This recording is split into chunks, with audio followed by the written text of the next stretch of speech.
ერთო თქვენ შეხვიდოთ თუ არა ამ პარლამენტში? ჩვენ ამასთან დაკავშირებით დებატები გქონდა არჩევნების რომ გადაგელახათ ბარიერი და ყოფილიყავით ბარიერ გადალახული პარტია. ზოგადად ანუ პოლიტიკაში რაღაცა რომ ყოფილიყო და რაღაცა რომ მოხდარიყო არ არის მე მგონი სწორი საუბარი, მაგრამ ჩვენ ვინაიდან ბევრად ისმოდა ასეთი შეკითხვები, დებატი გავმართეთ არჩევნების შემდეგ ჩვენ პარტიის შიგნით.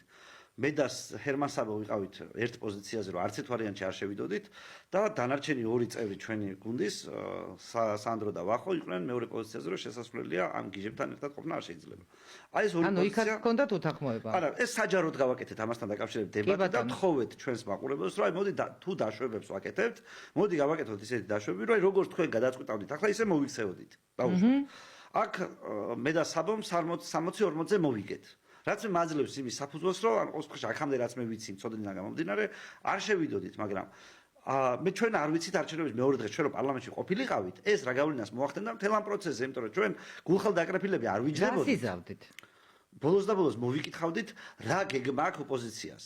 პარლამენტის მანდატები იმიტომ დახიეს, რომ აი ეს გიჟობა მოეწყოთ, ახლა რაც გააკეთეს. მაშინაც ისაუბრებდით გაჟონვაზე?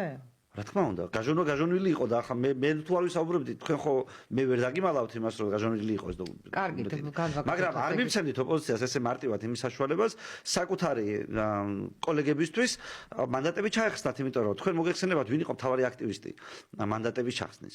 ნიკა გვარამია.